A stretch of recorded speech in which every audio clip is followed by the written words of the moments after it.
Good afternoon, ladies and gentlemen. Thank you for making your way back to this room after your lunch. I feel sorry for you having to come and listen to me for half an hour, but thank you for doing me that privilege. Thank you very much to the ICS as well for inviting me to. A lot of the work that we do is outside Kenya, because we're a regional program. We work across the whole of Africa, and so I don't tend to come to Mombasa events like this. So it's really nice to be here and to hear the chat about what's really going on in the Kenyan economy. A real privilege. Thank you. I'm delighted to be here. Indeed. So this was a very big topic. This whole topic of international cooperation and collaboration approaches to economic resilience. I guess we could have started by talking about how to reform the UN or what to do with the IMF and all those sort of things, but I'm not going to talk about that, partly because it's not really my topic, but to try to focus the discussion much more around finance, and in particular the role of finance in building economic resilience. And what I want to try to do is to emphasize two key points. Firstly, one is just how collaborative an enterprise finance is, and that's collaboration within countries, but also collaboration as between international players and countries like Kenya, and the importance of facilitating those interactions. That's one thing I wanted to emphasize. There's a lot of moving parts, and we need to facilitate those relationships. And that secondly, the idea that markets matter, and so it's important to try to find ways to make those markets work better. So fundamentally, for me, I think we can strongly advocate for the benefits of international cooperation, and what I want to try to communicate is that even though it's hard, and even though there are risks from engaging with the international financial system, for example, we can't do without it. And actually, even though there are risks there, it's also where the solution lies, I think, a lot of the time as well. So we have to approach it constructively. And also, I think I wanted to say is that there are many examples of innovation which have come from that international cooperation, which give us some hope that there are pathways through to a more resilient economic future. So very quickly on FSD Africa, I'm the CEO of FSD Africa. I set it up actually in 2012 when I moved to Nairobi. FSD Africa is funded by the UK government. You may also know FSD Kenya, which is our sister organization. Tamara Cook is my corporate sister, if you will. So they do great work on things like measuring financial access, digital financial inclusion, and many other things besides, affordable housing. So we're a regional program, we just happen to be located here. I'm very happy to be here, and we have a nice relationship with the Kenyan government for that. Our job is really to make finance work for Africa's future. And so what that really means is thinking about sustainability, long-term sustainability, which is partly about climate, but it's also partly about equality, about gender, about small businesses, making sure they all play their part in the future. And what we do is we facilitate the markets using grant money, so that's technical assistance, capacity building, that sort of thing.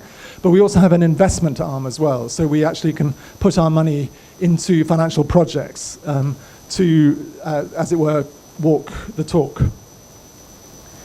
We're part of the UK's broader suite of development finance products. CDC then became BII. BII is here, they're the British government's development finance institution. And there's a whole range of other instruments that the UK government uses to tackle market failures at different parts of the financial system. And you can see where we fit into that. We cover actually quite a broad base there.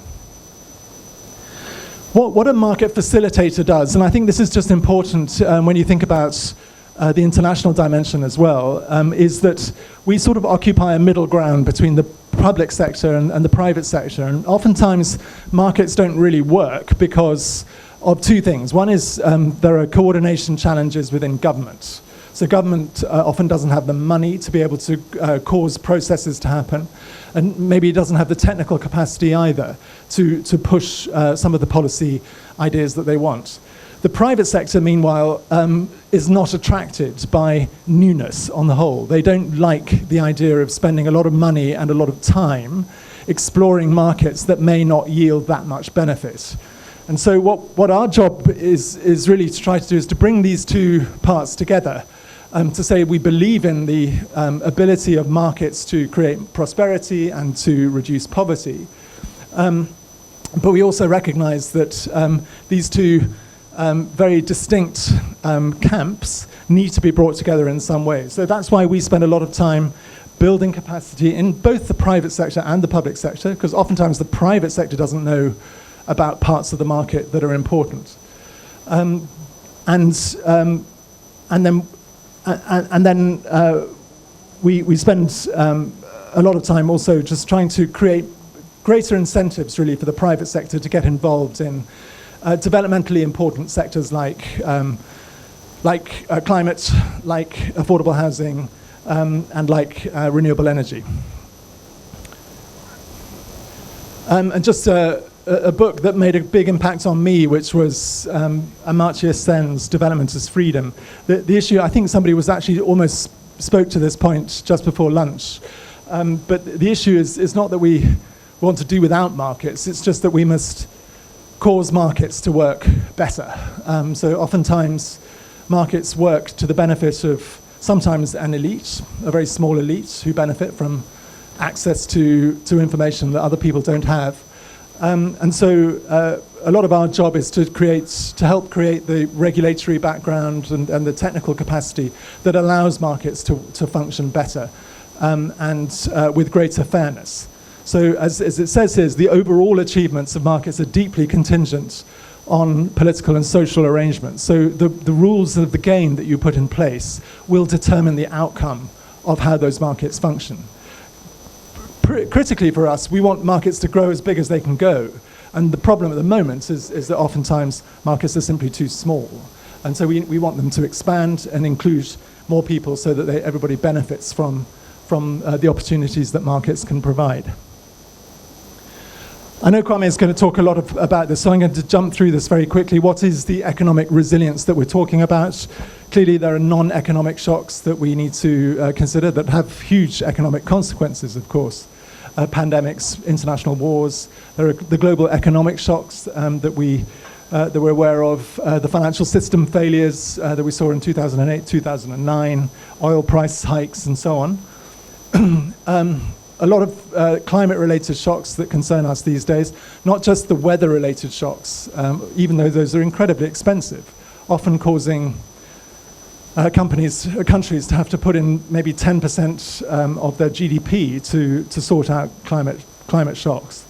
But it's also the transition risk that we have to think about as well. So that idea that because of the way consumer trends are going or because of international regulation, assets of a country, particularly if you're an oil country, for example, will simply become obsolete. So your main source of revenue could just die in the next 10 to 20 years. So that's a shock that you would need to make yourself resilient against. And then maybe the last one, which people don't often think about, is this idea of future-proofing as well, where the world is changing incredibly fast. We were having a great conversation over lunch about AI. And so that's just one of the many factors that are causing the world to be much more complicated. Who knows what the world is really going to look like in 15 to 20 years' time. It's going to be a whole lot more people.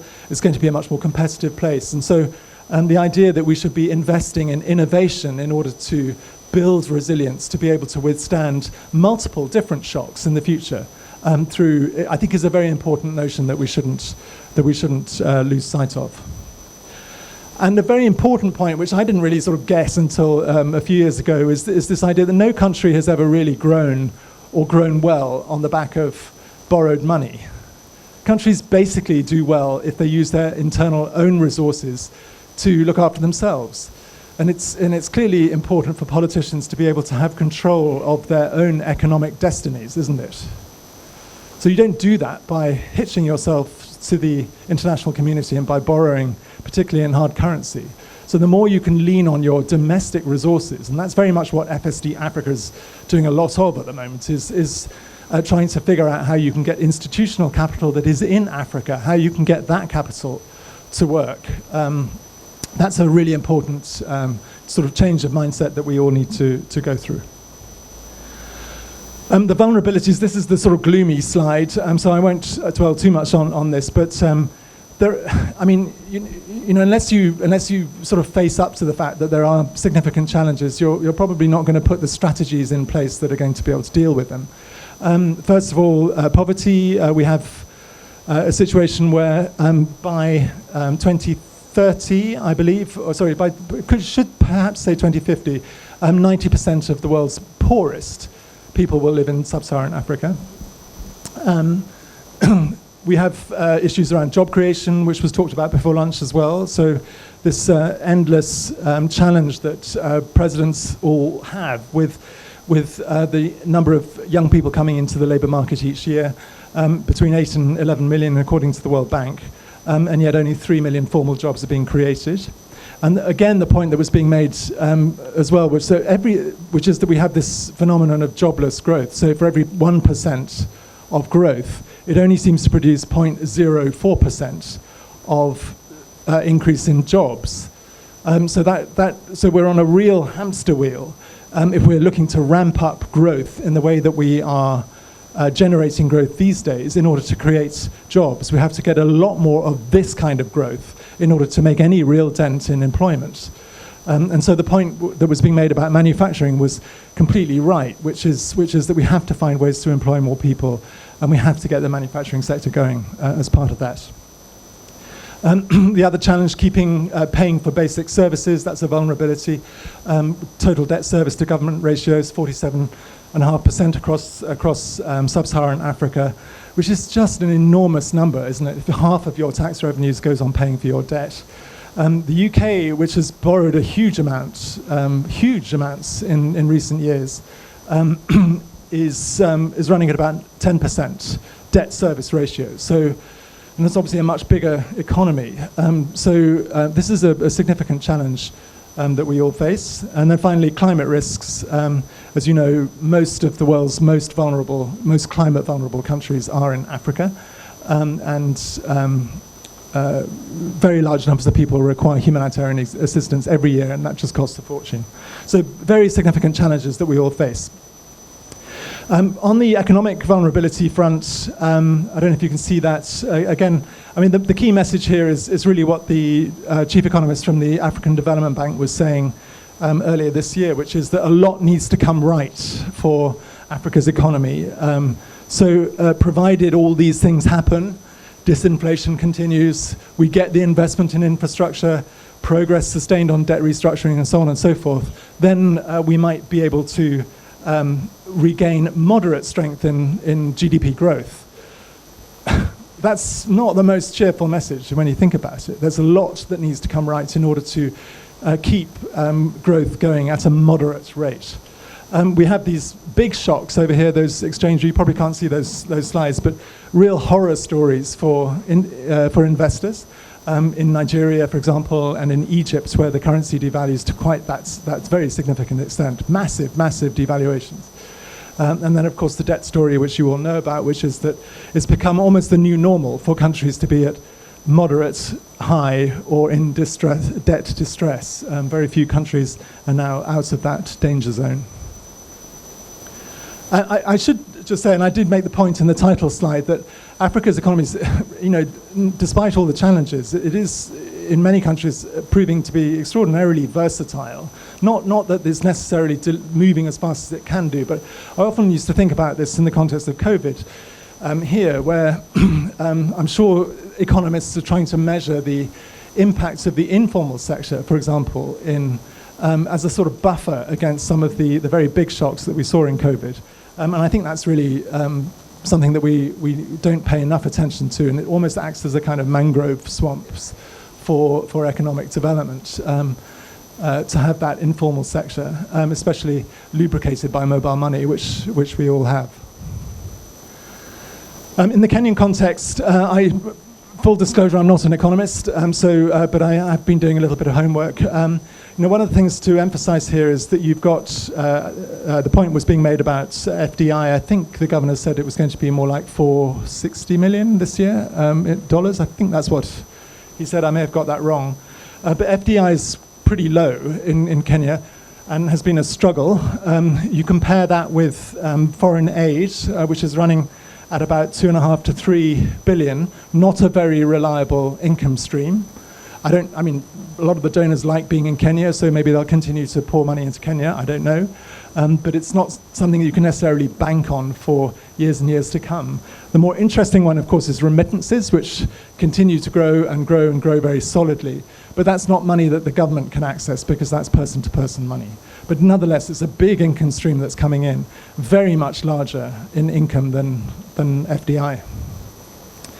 And then the debt story we've spoken about. So I think the key thing there being that the domestic exports, which are running at about $5 billion a year, are just too low for the level of external debt that needs to be serviced. And so that's the reason why, that's really Kenya's Achilles heel, as I'm sure you know.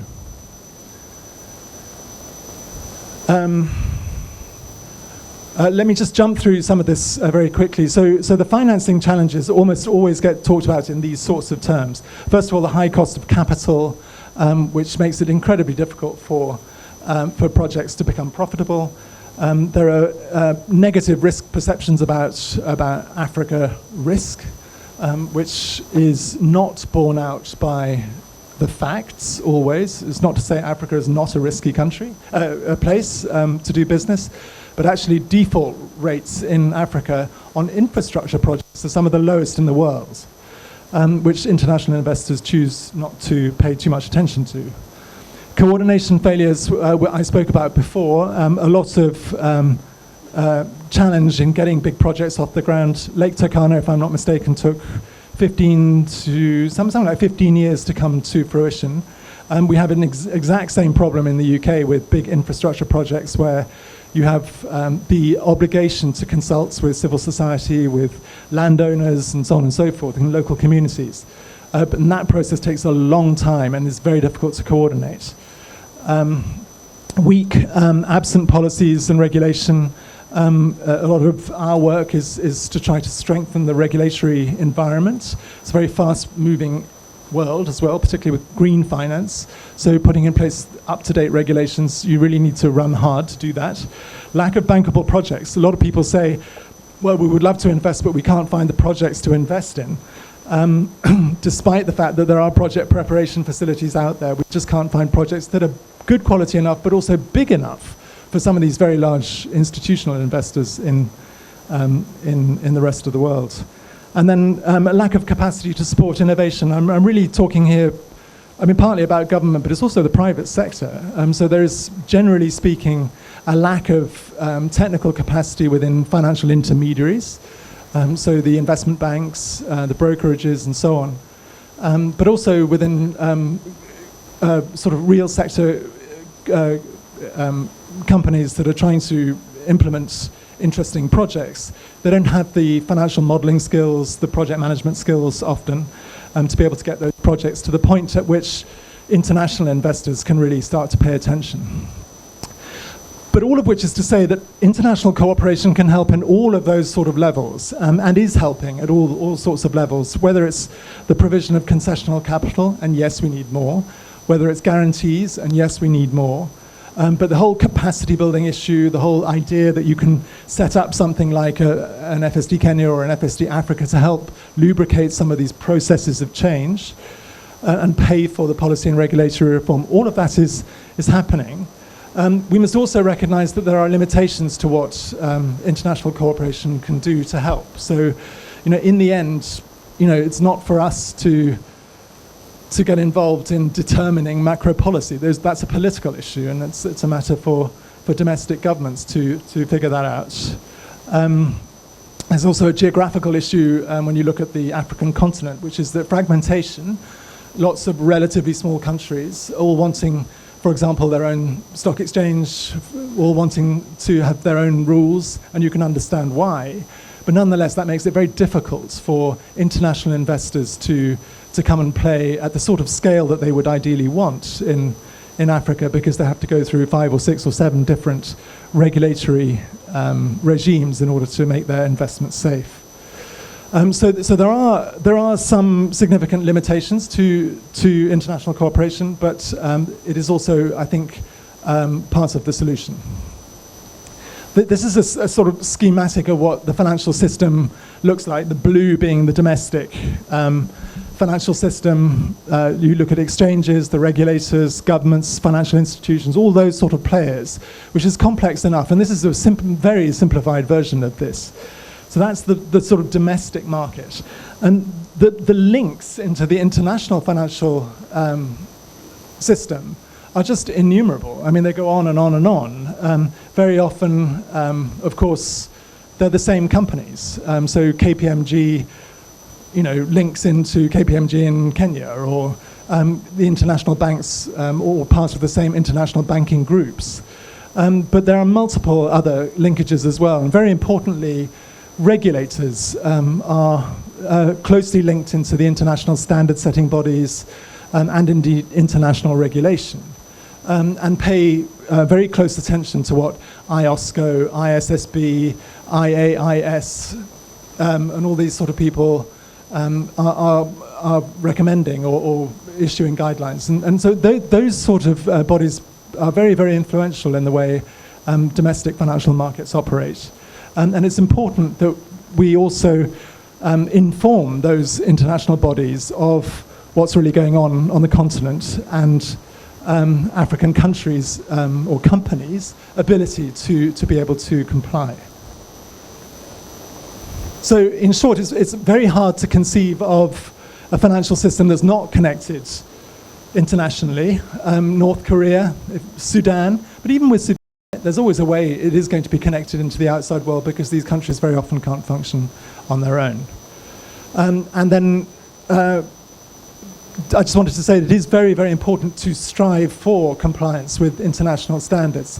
What is happening is a very silent evolution towards a kind of disclosure regime around ESG and around climate standards and things like that, which if we don't move with that change, we in Africa could find ourselves detached from the international global financial system, and that would be a very bad thing.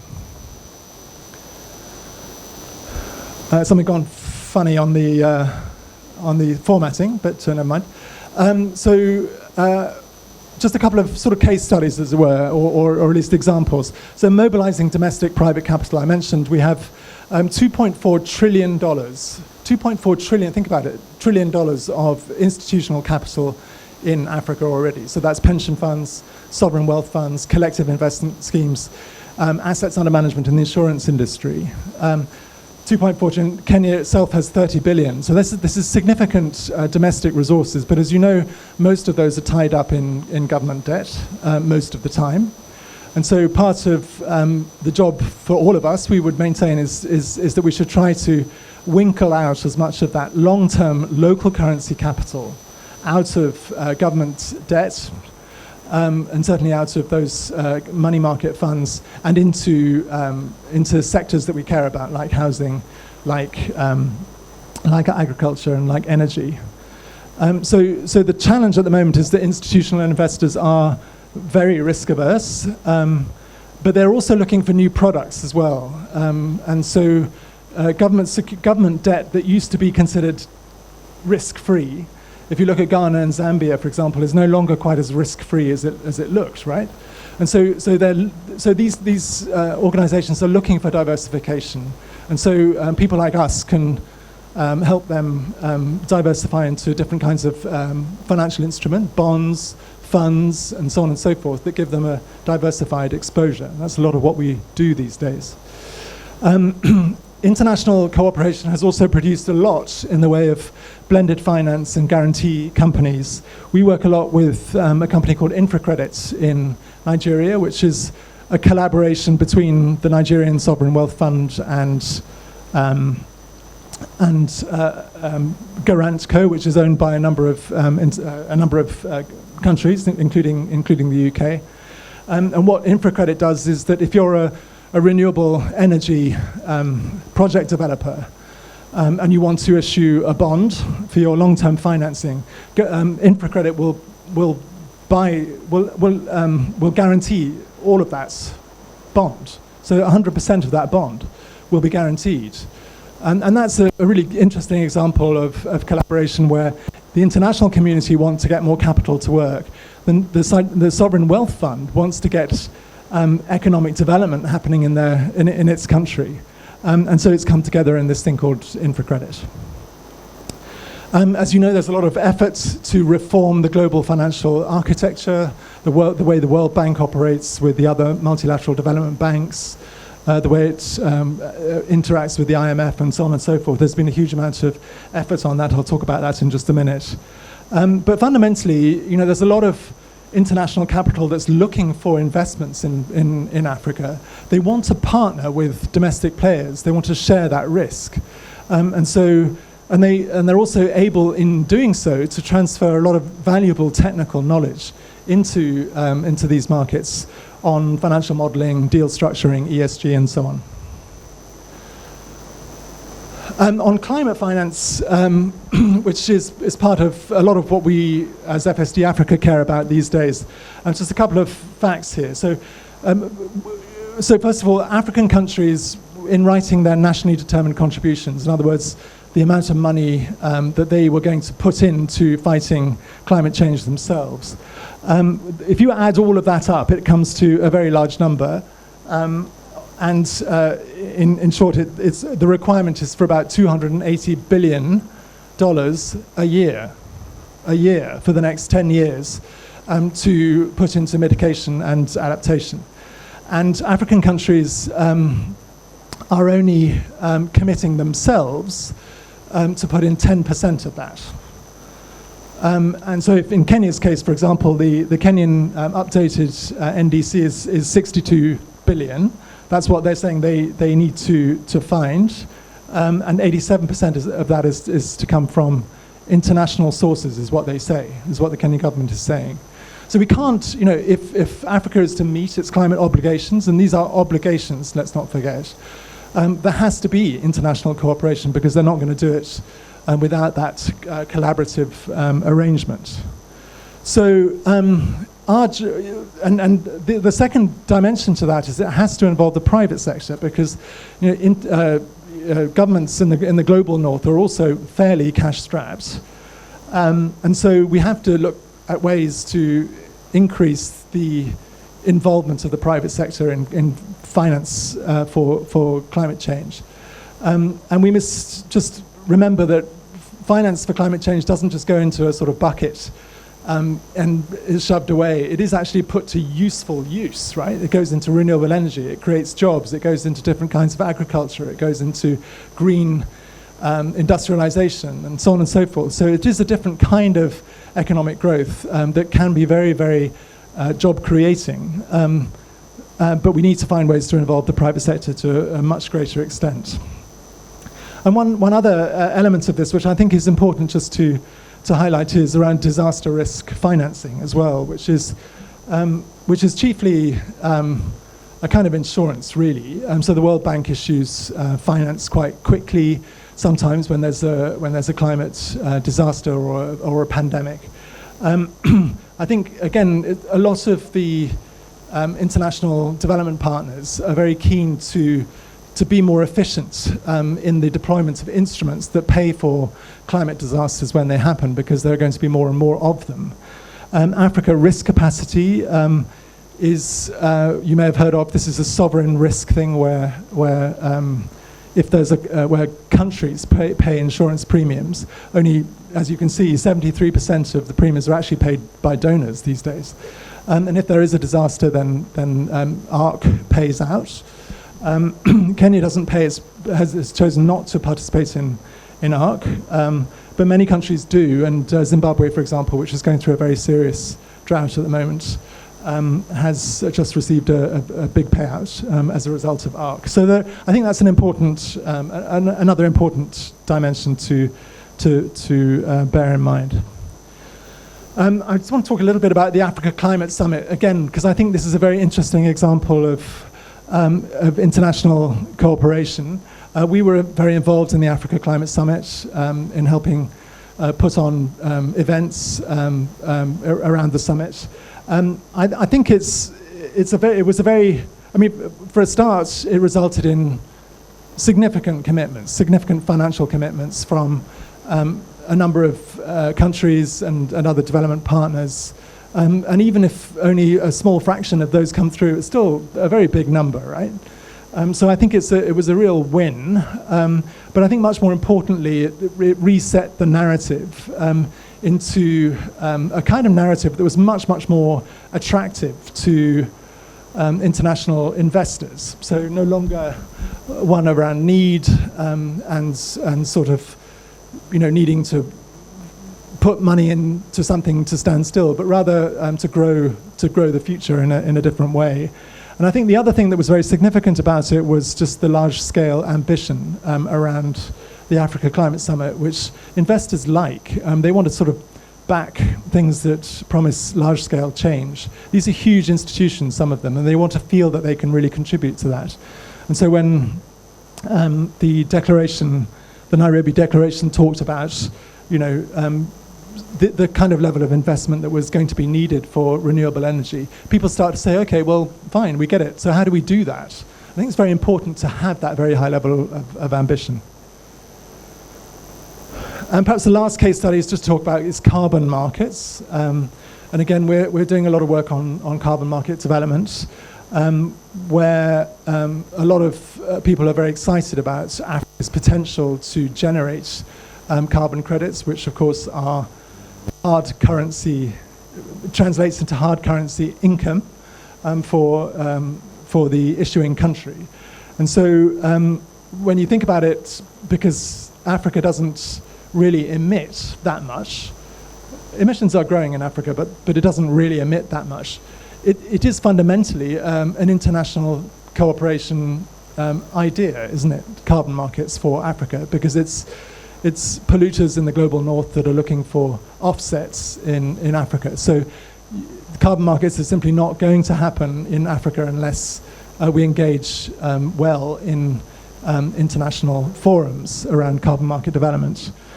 And then Article 6, which is the new regulation that carbon markets are going to move towards beyond now voluntary carbon markets. And it's those compliance markets where you can sell authorized credits that are going to produce the higher prices, the bigger income flows.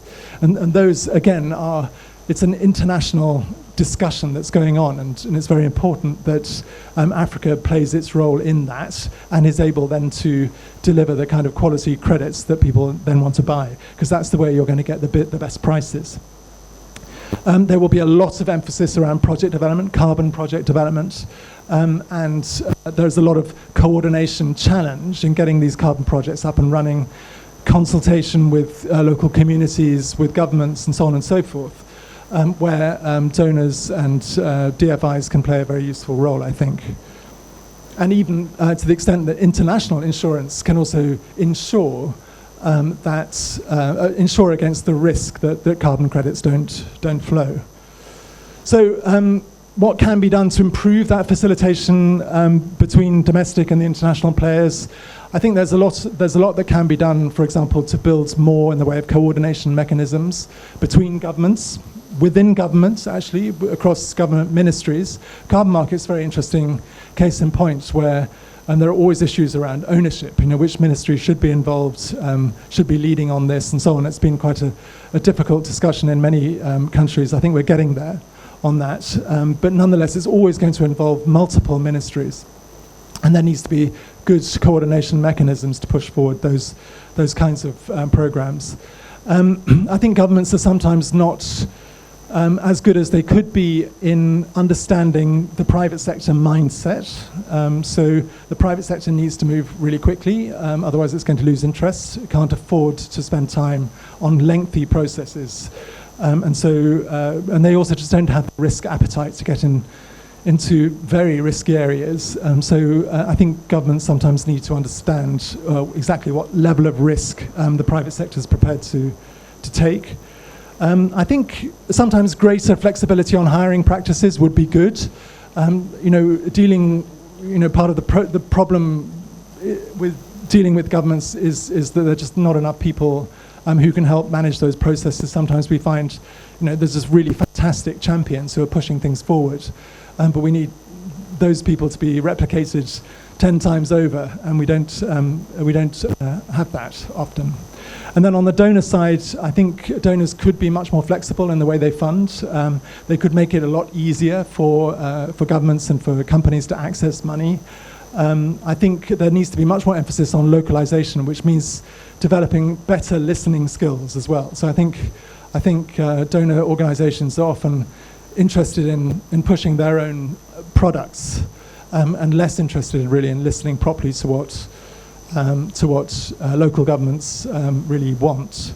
And I think there could be more transparency between donor organizations as well. I think there's a sort of silent competitiveness between donors, which isn't really very helpful. I think if there were platforms to allow donors to come together and just pool their ideas, that would be probably a lot better and less confusing for beneficiary governments as well. So in conclusion, just to finish then, to say that we are here in Africa in a pretty economically vulnerable state, but we also must acknowledge that we are also rich in opportunity, and to say that international cooperation is unavoidable, but and is the pathway to solving some of those intractable problems. And so our job should be to try to deal with those frictions that prevent that supply and demand really from working as well as it can. But I mean, innovation is absolutely happening, and we just need to ramp it up if we're to deliver the SDGs. You might have seen that 3 presidents, Kenya, Ghana, and Zambia, wrote in The Economist the other day, which I sort of distilled some of their words to try to sort of summarize this very interesting paradox, which is that we do need to be more focused on our own country here, or our own countries in Africa, but then we must also look to the outside world. So they were saying that African leaders must be bold in promoting their ideas. So that sense of ambition is very, very important. But that Africa must look within for solutions. So thinking about financing their own future, using domestic capital as well, perhaps as international capital, but using your own resources here to be able to push forward, not having to be reliant always on the international community. But then also we must bring the world to Africa. So it's almost like we love them, but we don't love them, but we sort of do love them too. So there's this kind of interesting paradox, and I think it just speaks to the complexity of these relationships that we must all work together to make better. So that's all I have to say. Thank you very much indeed. Happy to take questions later.